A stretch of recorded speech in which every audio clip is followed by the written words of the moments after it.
Hi, welcome to the latest episode of NAMI New York State Perspectives. This is a very special episode today. We have an amazing person joining us. We have Cecilia Gentili, who has a lot of different titles, but she is the principal owner of Trans Equity Consulting. She is a member of the New York State Office of Mental Health Multicultural Advisory Committee.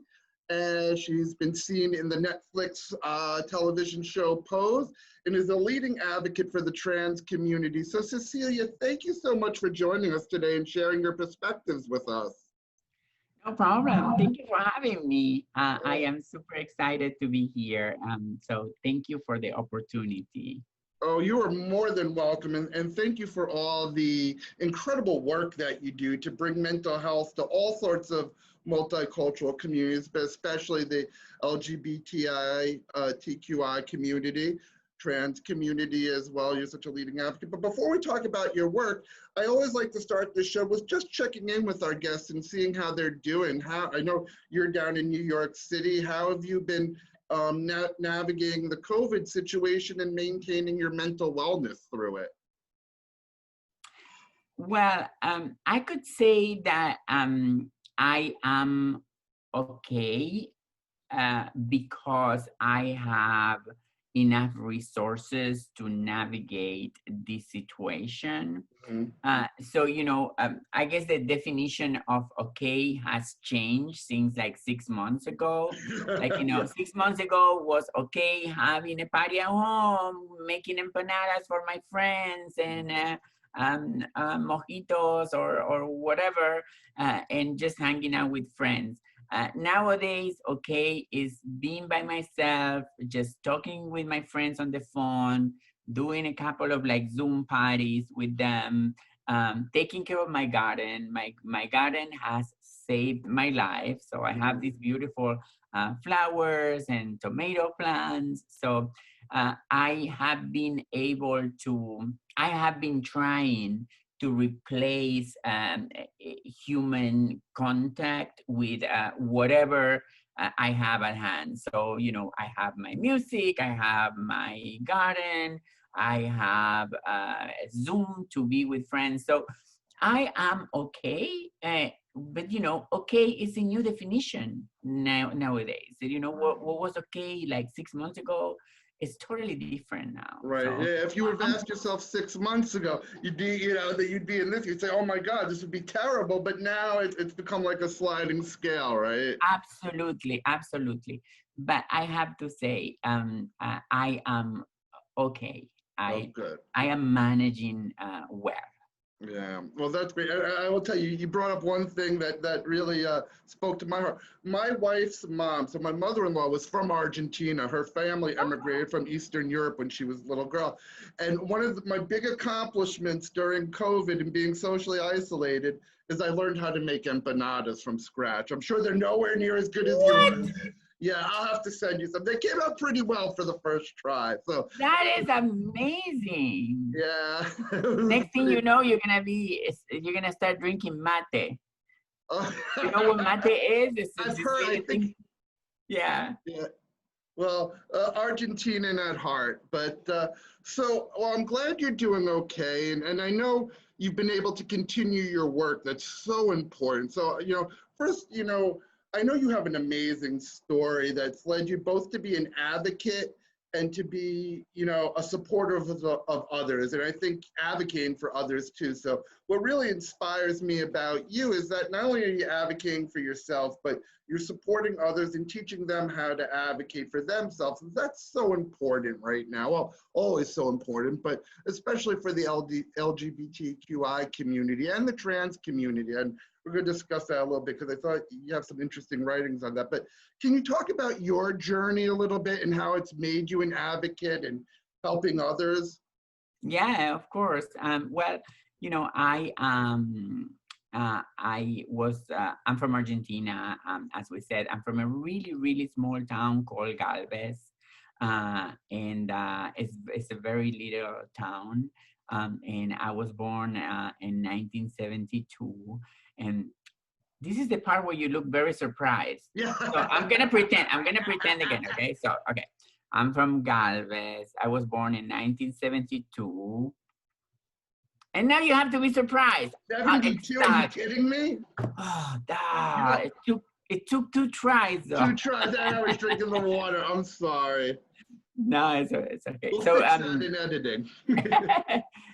so Argentina in the time, like, where I was when I was a child, was like a very complicated situation because Argentina was coming from a dictatorship. When I was born, it was some kind of democracy, but it was another dictatorship in the process. So when I was like 3 years old, the army took over the country, and the levels of scrutiny of people and any kind of idea that goes outside a sense of normalcy was like terribly punished. So some of my family members were persecuted. So it was like a very difficult moment for my family. And also, like, talking with my mom, like, having a queer child. And I was extremely queer, At 3 years old, I told my mom that I wasn't a boy. So, that gives you an idea, the kind of like a special child I was, like, So in let me terms of let me ask you a gender. question about that. So that's really interesting because I always find these kind of things interesting. Like, it must have been a very scary place to grow up. Take the queer out of it. Just, I mean, growing up in that type of Yeah. democracy, which isn't a democracy, you feel persecuted. That's got to be really scary. For an older child to come to that realization that they're different or they're not a boy, maybe if they were older, they would be afraid to speak up. But I think it's, when you're 3 years old, you don't know, you just know what you feel. So you didn't have that fear. That's very interesting. And, we had many conversations with my mom because, like, at the time, like, now I know what the situation was, right? But at the time, I didn't know what a dictatorship was. I didn't have ideas of danger, right? And what danger is. I would see my family being upset and like everybody being in a state of like nervousness. But you're 3 years old. You just want to play around. So, and my mom, when I would do things like that I would say that I wasn't a boy, or when I wanted to wear makeup, or when I wanted to wear jewelry or things like that, she would get like extremely agitated, right? And years after, my mom and I had a history that went from love to hate, resentment, and love again. So years after, when we were able to talk about this, like, she told me, most of the time that I came across as a terrible mom, it wasn't because I didn't love you. It was because I was scared. I was scared. Like, I was scared that somebody would say, why is this child wearing lipstick, and do something to you? Like, uh, I don't know if you know, but, dictatorships have like a couple of targets. There are like, one of the targets are artists, right? If you're an artist and if you are someone who think, you are a target. People who are different in terms of gender or sexuality, because people are considered to be freer, right? They are a target. So my mom knew that, and she was like, if you in fact are the person that you saying you are. In my case, when I say like I wasn't a boy, this is they're gonna kill you, right? So she kind of like repress everything.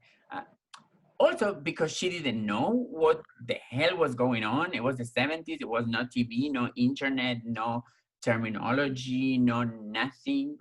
And even if she was able to grasp into the idea, like, for example, my grandmother, who was like very open to my queerness, they both were very scared. So they tried to kind of like suppress everything because they were scared. Like, they didn't want anybody to be talking about their child, because that would put me at risk. And I remember a very traumatic experience that happened to me. It was like this a very loud gay person in the city that I'm from, and they found him dead in a murder in a terrible, humiliating way. And I remember my mom said, like, see, don't say things like that. See what happened? See what happened? So I grew up with this, like, I can be who I am because somebody's gonna kill me and it's gonna mutilate my body like they did with this person. So I lived in fear every day of my life. And I live understanding that I had to hide my true self in order to survive. I have to say, at the same time, I found ways to be happy too. I had a good grandmother, and she would let me play with my with her dresses and with her jewelry, and I would do like songs for her, and I would dance and things like that. One time, like when I was kicked out of, not kicked out of, I was asked not to go to the girls' bathroom in school, which was a big issue. My mom was like, please do not go, please don't go to the bathroom, to the girls' bathroom. And I said, why? And it was like very problematic. Like, I think nowadays you couldn't do that, but they show me pictures of penises and vaginas, and I was like, this is crazy. What is? And they're like, And this was still in which one do you have? Which one do you have? Mm. And I was like, it look more like this one. And they're like, yeah, you're a boy, Right. you can go to the girls' bathroom. But it's really so amazing, right? The one small little body part that would define who you are, but that's not who you were. It was like, and it's also like very traumatic. Why Yeah, a of 5 course. years old has to be looking at pictures of genitalia? Yeah. Why? Yeah. It was funny because at the same time, I'm from an area in Argentina that is very famous for its UFO activity. Oh. And one day, my brother, being a terrible brother, told me, my older brother told me that they found me in a railroad, just to make me cry. Right. But I put two and two together. I Uh, am a girl who doesn't have what they want me to have. This is like a UFO zone. They found me there. UFOs left me here by mistake. They left me here. So I lived for many years thinking that I was a UFO. You thought you're like an alien, but you kind of were. You were so different from everyone else around you. So, how old were you when you came to America, Cecilia? Well, I came to America at 26. So Oh. I was older. Yeah, I came to America when I was 26. From the city that I am from, I lived there until I was 17 when I finished high school, and then I had ideas of going to the university, to college, to another bigger city in Rosario, and I did go. I played the French horn, and but at the same time, when I went to the big city, I met LGBT people, and especially I met other trans people, actually trans women. And all my interest and all my attention went to work on my gender identity, because, as I said, I was saying from age 3 that I wasn't a boy. So like, it was like, I felt like I had to catch up with who I was. So I started my transition. Unfortunately, it wasn't a good moment in life. Although we already had democracy again, the mentality of the Argentinian person was very much still living in a dictatorship. Like, the powers of the police force was still as unparalleled as when it was a dictatorship. But I couldn't continue going to school. I also, I couldn't get jobs because I was like looking more feminine every day. So that's how I started working in the sex trade, exchanging sex for money. And I did that for many years, but things were not really taking off for me, and I decided to come to the United States. And I was going to be here for 3 months only, because at the time, Argentinian people had a tourism visa. And I came here and I thought, I don't know, the idea was like, I'm gonna come down from that plane and people are gonna be waiting for me with jobs. Needless to say, it was not the case. I couldn't do anything. And I had to go back to do the only thing that I knew how to do, um, which was sex work. And a couple of days before I was meant to go back to Argentina, I got arrested in Miami and they kept my passport. And that's why I ended up staying here. Wow. So kind of a bad situation turned into a positive overall. But a couple of things that you said I want to dig down on. So it must have been an incredible experience for you, even though it wasn't all overall positive, but going from feeling like an alien, being so different as a child, to going to university and finding other trans and queer people and knowing that you weren't alone, that you weren't an alien, that it's okay. What was that experience like for you? I cannot explain to you how I felt. I mean, I remember going to a gay bar, and at the time, I never came out as trans because I didn't know that you could be trans. I don't think there was a term back then, yeah, right? I came out as gay at age 12 because I was like, this is the closest, but this is not who I am. So I was identifying as gay, so I went to a gay club, and I remember seeing this huge room full of gay people and lesbians being super gay and super lesbians and being happy. And I was like, this is great. But then a trans woman came into the bar, and I was like, I'm not the only one. Someone else is like me.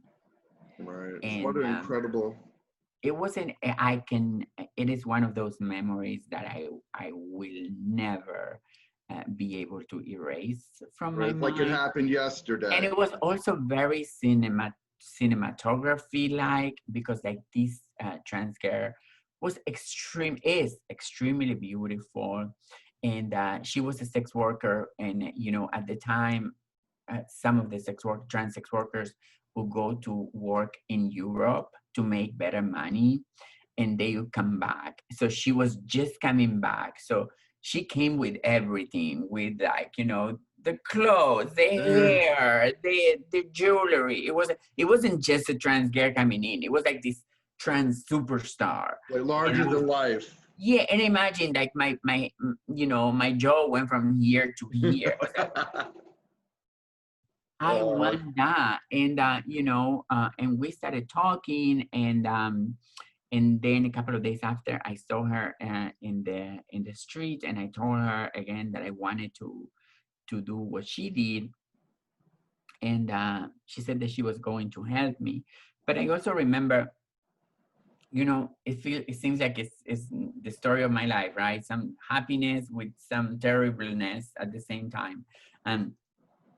While I was like super happy to know that it was a path through, authenticity, she told me a couple of things that were like, oh, this is the price. And I remember perfectly.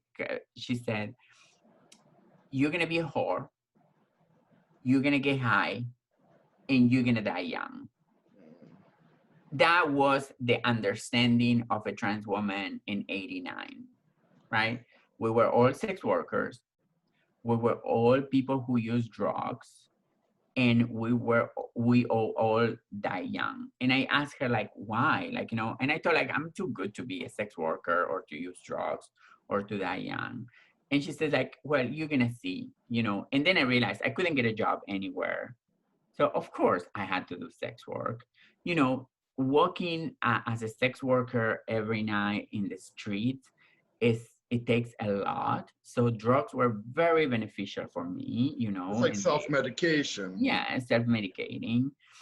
And then I soon realized that at the time, it was not all the trans women around me, because they all die young, It was like violence, HIV, other, sickness, like, working in the street in the cold, with minimum clothes. It's hard. It's hard. So, I feel like now we're starting to see elders in the trans community. But when I started, it was all like young people, and it does make sense when you come to understand that the life expectancy of a trans woman of color is in between 32 to 35 years old, because that was the case when I started my transition. Wow. So, I'm certainly not going to call you an elder in the community. You haven't reached that point yet, but you've gone They did past that. it. They did that already. They did this interview for me. And when it came out, they sent me the link, and I opened the link, and it says trans elders. I was like, oh, no. We're the same age. So no elders totally here. fine. I'm totally fine, because, like, if how they say the life expectancy of a trans woman is between 32 to 35, I been cheating life for about 15 years, and I am fine with that. So Well, I thank take God it to you be are. a trans elder. Well, let's talk about, that role and you being a better mentor than the mentor that you had. Not that putting judgment on the woman that you met who was a sex worker and entered you into that trade, because that was all they knew. That was the only options available. But you come here, there are more options. Can you explain the work that you do, working with younger trans people and making sure that life expectancy comes up? I mean, it's scary when you hear stats like that. What is important for me, and what I came to understand, is that I cannot define success for anybody, right? So when, my idea of success may be totally different to your idea of success, may be totally different of this other person's ideas of success. Success look and feels different to everybody. So for that, you are going to find trans girls whose idea of success is be a successful sex worker. And if that's what you want, let me see how I can help you do it safely, right? In the safest way possible, right? Let me see, if that's what you want. I have to say, like, people, have this thing about like sex work or something, but sex work gave me survival, money, gave me a lot of self identification. It gave me a lot of validation, when everybody was telling me that my body was a mistake, that I was an abomination, that I was terrible. All these men were giving me money to spend time with me and with my body. So that gave me There's a a lot of validation. You validation. never think about that. That's very interesting that you say that you're always taught your body was bad, but here you have someone willing to pay to, for my time and for my body. Right. So there must be something. That's really interesting. So, if I find a trans person whose success idea is that, I'll help you do that. But then, like, I always, I always make time to see what this person wants. What is their idea of success? Do you wanna work in a nonprofit? Let me see how I can help you with that. Do you want to go to school? Let me see how I can help you with that. Do you want to be a designer? Let me see how I can help with that. And, like, do you want to be a photographer? Let me see how I can help with that. And that has been the case for many years, and that I had the honor to help people kind of get what they want.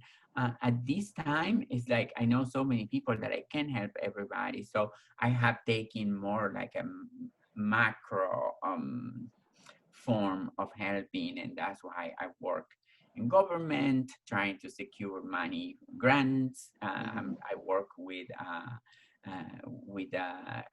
government too, to create laws that are good for us. I do a lot of mutual aid, as I was telling you before, that I was trying to send money to this person who needed. I just did a fundraiser for a couple of organizations. We made a lot of money. So I am not doing like direct help as I used to do anymore, but I'm just doing it more in a Macro, bigger help, yeah. Yeah. So, when we started this series, Perspectives, it was really in response to COVID-19, right? And really trying to show resilience and we always say people who experience mental illness, we're used to crisis, we're used to difficult times, but we have the resiliency to get through.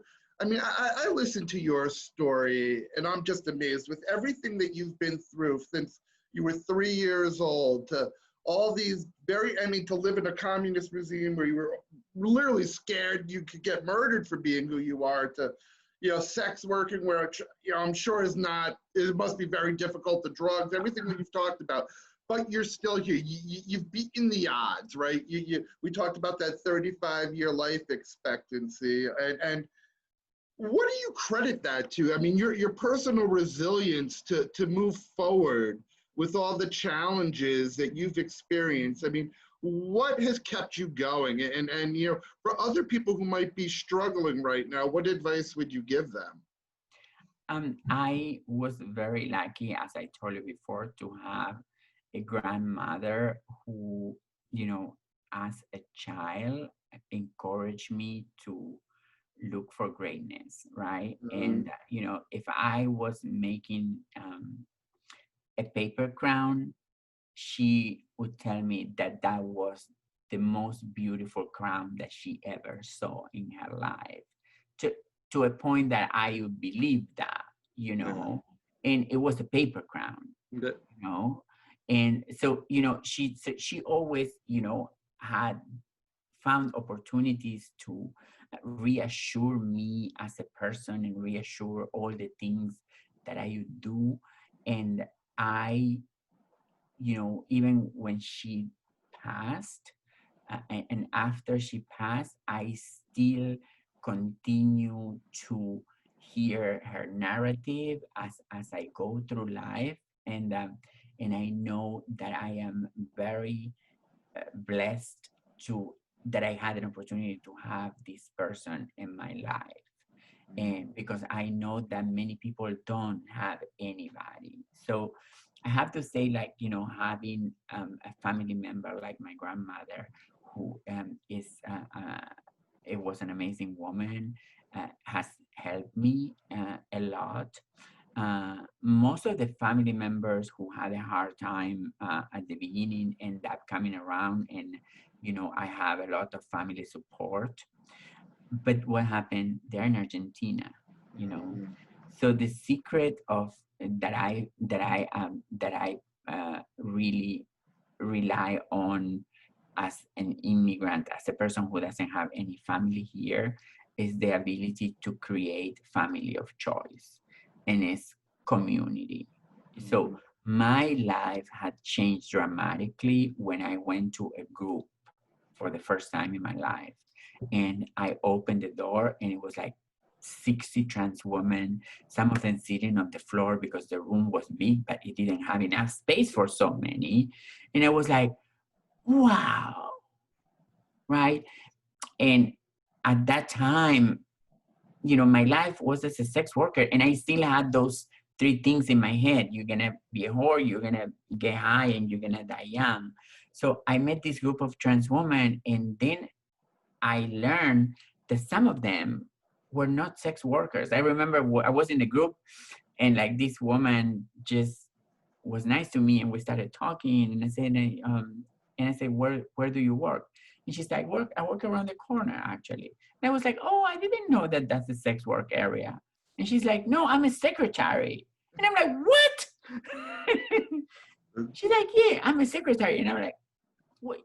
You mean that you can be something else but a sex worker? And she's like, yeah. I mean, if you do sex work, it's fine. But if you want to do other things, like, maybe we can talk about. And that kind of like changed my whole perspective of life.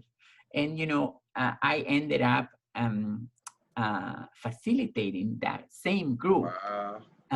With an internship that I got at the LGBT center while I was in treatment. I was there in treatment for drug use and abuse for about 2 years. So while I was in treatment, I got my my asylum in this country. I got my first job at the center. I moved to a room, I remember, because I didn't have any money. And I met my community, and my community has been the ultimate tool for me to secure this resiliency and to kind of like sustain my success, or whatever I call success. Right. Well, and I kind of know that feeling. You know, I was diagnosed with mental health issues, ADHD, when I was 3.5 years old. So, well, same like you, so young, but no, that's okay. And you feel different your whole life, right? And then when I found NAMI, it was like all the pieces came together. Having that community, and you know, I want to say too, your grandmother would be so proud of you because you're doing for others what she did for you, and that's keeping her legacy alive. So I know she's looking down and very proud of you. We're almost out of time. I feel like we could keep going for hours. 2 questions I do want to ask you though, and they're kind of related.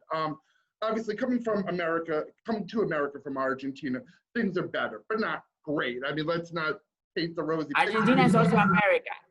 Oh, that's true, South America. Coming to the States, coming to the United States. Thank you for correcting. I hear when U.S. people say America. I'm like, America is a whole continent. 2 continents. When you came to the States, and yes. You know, things are better, but not great. I mean, you found a community, and this is such an odd time, you know, obviously for so many reasons, but you know, here, you know, you have a president who's saying pretty much similar things to probably what your family heard in Argentina about people like you. And yet, you know, now we just had the Supreme Court ruling, but you know, which was so exciting to have that Supreme Court ruling, especially against the backdrop of our current administration. So where do you feel we are at this point in time? Well, I'm suing the administration because we won Title VII, but a couple of days after, the Trump administration decided to suppress the protections that LGBT people have under the Affordable Care Act of Obamacare. So I am suing the administration about that. So I'm not gonna stay quiet. I will not stay quiet. I survived a dictatorship. I survived being an immigrant in a country that I didn't know. I survived drug addiction. I survived sex work. It's not going to be a man sitting in a chair in Washington, D.C. who is going to take me down. I have the right to fight for what I believe is fair and right to me, and that's what I'm going to do. And I think that is the thinking of most of Americans at this time. You know, Black Americans who for many years have been, you know, just quiet, or whatever they did was not really taken under consideration, because I can say that they were quiet. It was a lot of people doing work, but I think like now we are much more intentional about what we are doing in our communities. Call it Black Americans, immigrants, trans people, LGBT people, elders, people living with mental health.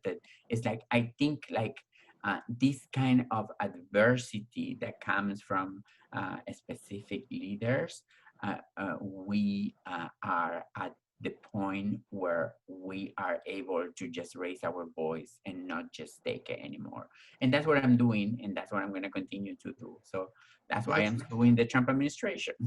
Well, good. God bless you for that. I mean, probably should all be doing that, but that, you know, I can't get too political, but I applaud you. And, you know, we really, the other thing we've tried to show is that people need to find their voices, and that's so important, their advocacy voices, and you're such an inspiration in that. Last thing I do want to ask you, so, you know, in doing some research about you, I tell you, I came across an excellent article you wrote last year in the New York Times, and it's interesting. I think in the mental health community, we all get fractioned too. Like, you know, there are some mental illnesses that are considered more severe than others, and you know, people advocate for these type of mental illnesses, but not that type, and people feel disenfranchised. But I think that's a little bit mirrored in the LGBTQI community as well, because you wrote that excellent piece, is the teeth falling out. So can you speak about that a little bit? You know, about, you know, the role of trans people in that movement. Do you feel like you're not being validated, or has that changed in the past year? Well, you know, I think part of the movement, of the LGBT movement, and especially gay men, have historically failed to recognize the work that trans people did in the fight for liberation, right? Let's remember Sylvia Rivera being booed in, you know, her speech. You know, let's remember how the state of New York passed SONDA, which is the rights for sexual orientation, and didn't include gender identity into it, to the fact that 12 years after we had to pass gender, and it's a 12 years lapse where a gay person had rights, but me as a trans person didn't. So it's a 12 years behind that we are, right? Mm-hmm. So when I wrote that article, I was like, you know what? I've been, you know, fighting for marriage equality. I've been fighting for the rights of LGBT people. And sometimes I feel like gays and lesbians are not really fighting for me. So I don't know, I started like disbelieving on this umbrella where we are all under this beautiful rainbow umbrella. And I thought like maybe I'm a little bit on the other side and I'm getting the rain, you know. So I've been trying to unify, and I've been trying to just have the best intentions and unifying with the LGBT community. And of course, it's a lot of like gay and lesbians that are amazing and super helpful, but it's a lot of people who, even as they identify as LGBT, they do not understand or support the trans community as they should. And I think it's a lot of work that we have to do around that. We definitely have a lot of work to do, but I can tell you certainly have allies at NAMI New York State, and you know, our tent, our rainbow is you know, encompassing of everyone, and we definitely, you know, want to make more inroads in the trans community. We know the mental health support is needed, and hopefully connecting now we can do more work together and support the community as it deserves to be. So get that age back up, having people live healthier and mentally healthier lives, and you're leading the way on that. God bless you. You're such a warrior. You're a survivor. I mean, like I said, this whole show when we started it was to talk about resilience, and I just think you're the definition of resilience. So thank you so much for everything that you're doing and everything that you're gonna do, and we're just so proud to partner with you, and thank you for sharing your story today. Of course, thank you for having me, and for being such a nice facilitator. It was very easy to talk to you, and thank you for all the work that you all are doing, and let's keep fighting, you know. Right, so definitely, we all need to keep fighting, listen to Cecilia, and we all have to raise our voices. There's so much work that needs to be done to support each other, to create a healthy community, and together we'll get that done. And we hope you learned a lot today. We hope you were inspired watching this episode. And until next time, thank you. And remember, hope starts with you.